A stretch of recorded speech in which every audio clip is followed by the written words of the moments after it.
ಯಾರು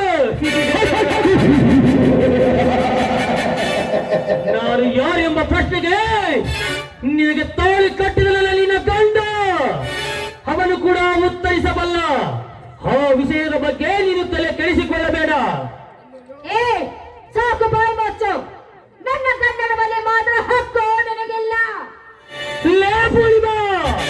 ನೀನು ಹೊಂದಿಕೊಂಡ ಹಾಗೆ ನಿನ್ನ ಗಂಡನೇನು ವೀರಾದಿ ವೀರನಲ್ಲ, ಚೂರಾದಿ ಚೂರನಲ್ಲ, ಅವನೊಬ್ಬ ಶುದ್ಧ ಷಂಡ.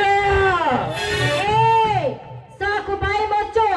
ಇನ್ನೊಂದು ನನ್ನ ಗಂಡನ ಸಣ್ಣವನ್ನು ಒದರ್ರೆ ನಿನ್ನ ಬರ್ಣ ಲೆಕ್ಕಲಾಗುವುದಿಲ್ಲ. ನನ್ನ ಗಂಡನ ಏನ್ ತಿಳಿದುಕೊಂಡಿದ್ಯಾ?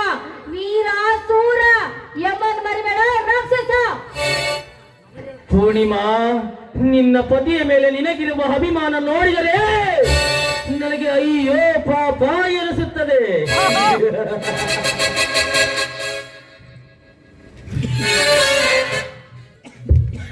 ಪೂರ್ಣಿಮಾ, ಕೆರಳಿ ಕಾಮದಾಟವನ್ನಾಡಲು ಬಂದ ಈ ರುದ್ರೇಗೌಡನ ಮನವನ್ನು ತೃಪ್ತಿಪಡಿಸಿದರೆ ಅದು ನಿನಗೂ ಒಳ್ಳೆಯದು, ನನಗೂ ಒಳ್ಳೆಯದು.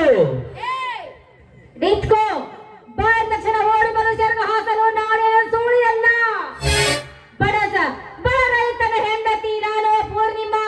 ತಿಳ್ಕೊರೆ ಮುಟ್ಟಾಳ.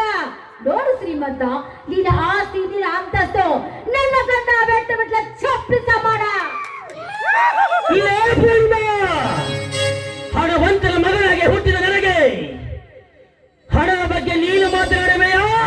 ಹುಟ್ಟು ಹೇಳಿ ಗಂಡ ಮನೆಯಿಂದ ಹೊರಬಿದ್ದ ಗಳಿಗೆಯಲ್ಲಿ ಮಿಂಡನೊಂದಿಗೆ ಸರಸದ ಸಂವಾಪವನ್ನಾಡಿ ಮನೆಗೆ ಬಂದು ಮಕ್ಕಳನ್ನೇ ಆಟ ಆಡುವ ಹಾಗರ ಹೆಣ್ಣುಗಳಷ್ಟಿಲ್ಲ ಈ ನಿನ್ನ ಸಮಾಜದಲ್ಲಿ. ಹೆಣ್ಣು ಬರ ಇಷ್ಟು ಕೀಳಾಗಿ ಕಾಣ್ಬೇಡ. ನೀನು ಹೆತ್ತಾರ ಒಂದು ಹೆಣ್ಣು, ಭೂಮಿ ತಾಯಿ ಒಂದು ಹೆಣ್ಣು. ನೀನು ಕುಡಿತೀಯಲ್ಲ ಗಂಗಾ ಜಲ ಕೂಡ ಒಂದು ಹೆಣ್ಣು. ಹೆಣ್ಣು ಬಂದು ಮಾತನಾಡಿದ್ರೆ ಈ ಸಮಾಜ ಹೆಣ್ಣು ಮಕ್ಕಳು ಬಂದು ಬಂದು ಎದಿಗೊಳ್ತಾರೆ. ಹುಷಾರ್. ಮಾತಿಗೆ ಮಾತು ಬಾಸಿ ನನ್ನ ತಲೆ ಕೆಲಸಬೇಡ.